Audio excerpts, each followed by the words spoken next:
Hello YouTube and welcome back to Fire Gaming Project. So in today's short video, I'm going to do an early pre-release analysis of an upcoming character that's expected to come in 2.3, Arataki Itto. So obviously because he's a pre-release, I don't have any actual footage of him here, especially on PS5. But what I will talk about is what my thoughts are about him. There are no leaks in this video. I just want to get that out there. And what are my thoughts about Geo overall and also Claymore users, okay? So before we begin, please make sure that you guys are subscribed. Hit the notification bell for updates of all my videos. I do make sure to at least commit to posting one video a day, sometimes more. So you'll see that, and some days I post like 2 or 3, maybe sometimes 4, maybe even more. But I will always endure to make at least one video a day. Also, please make sure that you guys leave me comments and questions about anything that's discussed in this video or any other videos. I definitely do respond to those within 24 hours or sometimes shorter, depending on whenever I see them. So yeah, let's get to it. Okay, so Arataki Itto is already was already teased officially by MiHoYo after they dropped their official basically photos of him and another character, Goro, who we've already met in the Archon quest for 2.0 and 2.1, I believe, or is it 2.1 and 2.2? But anyway, we've already met them.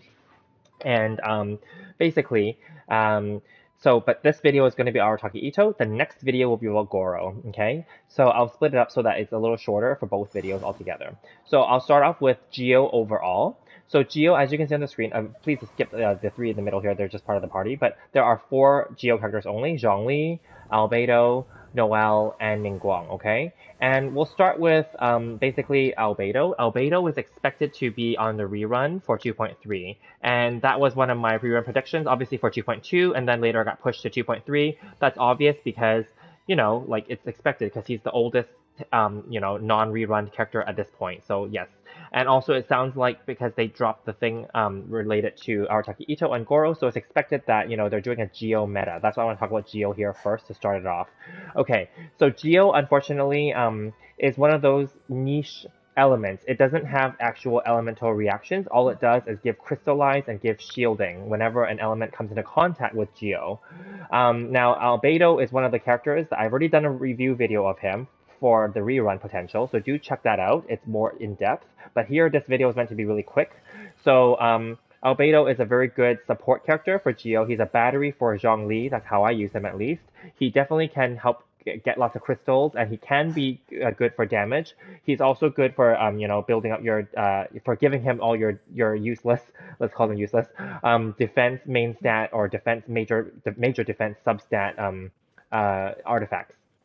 And he's pretty easy to build, and he just needs energy recharge, and he's good to go, okay? We're not going to go into the builds of each of these characters, we'll just talk about Geo in general, okay? But unfortunately, also, Albedo was not a popular character, and I don't even think even if he reruns, even if they add more to his storyline is very interesting, though, but even so, I don't think that he's popular enough that anyone's going to care, quite honestly.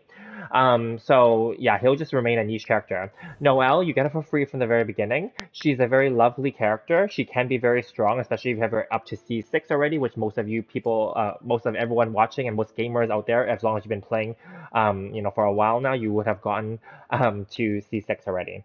So nothing wrong with that, okay? And she has a claymore, and we did have a hangout with her, and that also was a way to boost some of her popularity.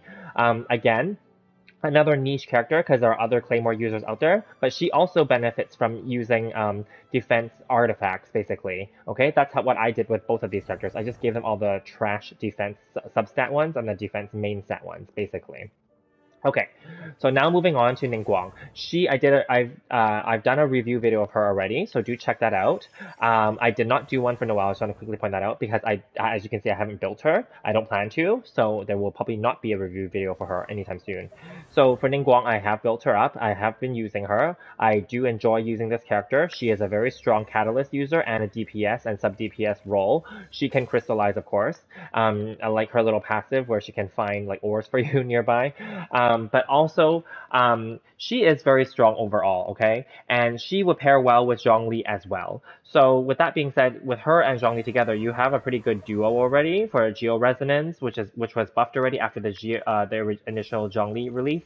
And also, like in general, she's a very strong character. She can scale with I think HP for her Jade Screen, but that's not required. But it's just a little bit extra, right? So that's but then overall, you should just build her like any other damage dealer, so with crit damage and crit rate, etc.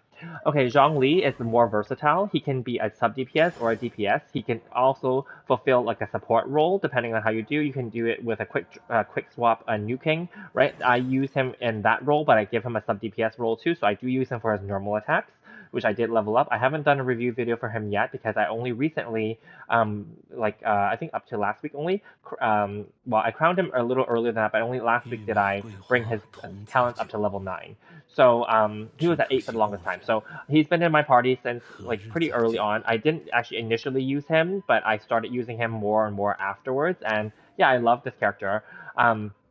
So here's where Arataki Itto comes in. So okay, Arataki Itto essentially is not going to bring anything new to the game. That's my pre-release analysis here. He is going to be a Geo character. He will be a Claymore user, and he will be, an attacker, obviously, right? In my opinion, and there's no leaks here, but basically, I feel like he's going to be like a hybrid of these characters. He's going to probably scale off of either defense and or HP, but likely defense. He is going to basically, attack and all that stuff, right? That's fine. But regardless, I don't feel that Arataki Itto brings anything new to the game, quite honestly. Yes, he'll be strong, but there are other Claymore users that are strong. Yes, he will have Geo on his side, but there are other Geo characters, like I just said, Zhongli and Ningguang are very capable. And as a Geo Claymore character, Noelle is very capable too if you do build her, right? And you already have her, technically, right? So I just want to put that out there that I feel, quite honestly, and this is very funny how this ended. I talked a little bit more about Geo first, and then now Arataki Itto. This portion is very short. I don't feel that he's going to bring anything new to the table.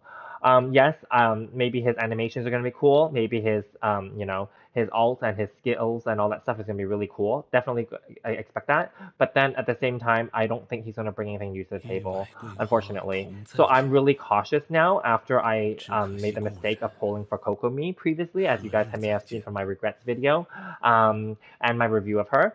And I did not get Toma recently. You'll see that in my Toma review video right before this one. It was my trial review because I don't have a copy of him, so I can only review him based on this trial, right?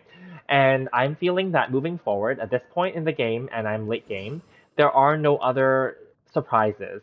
I would only be interested in characters that bring something new to the table, and I don't feel that Arataki Itto is going to do that. Now, I'm going to quickly filter again, and we're going to switch the filter to Claymore users so that we can talk about it in that way. So again, excuse the other characters that are there. So Sayu is a healer. So that's a little different, so we won't bother talking about her. I want to focus this really quickly. Eula is obviously an awesome Claymore user with physical damage, a little bit of cryo on the side, but she brings something extra to the table where her sword will explode, and it's light damage, which is something that's not related to any of the elements here. Of course, D. Luke is another 5-star polearm user, and he is has been from the very beginning very stable and very strong. I mean, honestly, I prefer Eula over him because she attacks faster than him. But regardless, he's a very strong 5-star character. So for those of you, if you have either one of these already, then I don't know that that Arataki Itto has anything new to offer compared to these two, especially when this one is Eula is mainly physical damage, but I guess you could also build her for cryo, but she's mostly physical, and he can be built for physical as well, but he's mostly pyro, right? And pyro is the strongest element in the game still to this date. So I don't know that Geo really has anything new to offer, quite honestly. Moving along, for real cryo, I really like using Chongyun. I've done a review video for him, and I've done it for Eula as well. I haven't done it for Diluc yet, but I really enjoy using Chongyun. I like his animations, I like his fluidity. He has a support DPS kind of playstyle. I like it so much that I would like to even move forward and bring him up more, but that will be in the future. And I feel, again, like you don't need to have Arataki Itto. Beidou is very popular for many people, and I feel like she would just, be a good character overall to have. I actually don't like her. I don't like using her. I haven't done a review for her yet, but I will talk about that more in another time. But basically, yeah, but she's a solid physical and electro claymore user. Xinyan, I've already done a video of her review, and I like her actually. She just doesn't do well in team compositions with most characters, and that's in her case. It's a big deal because she doesn't really do well. But then overall, she is strong and she can be physical or pyro. I don't plan to build Razor, but Razor is an early game option, I believe. Most people don't play with him anymore, but he is an early game person for those of you who may not have access to the other characters, and Noelle again we talked about. So honestly, I feel like although there aren't that many Claymore users, but there are enough Claymore users in the game that you have a pretty solid choice. Like for those of you who are already playing the game now, you should have gotten your free Xinyan from the current Labyrinth Warriors event, right? And so like it or not, she's still a good solid Claymore user. And so I'm going to leave it at that. This is an unpopular opinion, I get that, but I don't actually think that Arataki Itto is going to bring anything new to the table. And we're not going to go into like weapons and stuff like that for him right now. We'll wait until there's more information coming, possibly next weekend is likely when the 2.3 preview live stream is going to go live based on previous, obviously all the previous live streams. It's usually 1 week after the second banner, which is Hu Tao in this case, has dropped. So she only dropped this week, so next week likely. So hopefully we'll know more, and at that point I'll do an updated pre-release for Arataki Itto if we know more about his skills and maybe weapons, etc. So anyway, I'll leave this short and we'll move on, and please stay tuned for the next video, which will be about Goro. Thank you guys so much, and we'll see you in the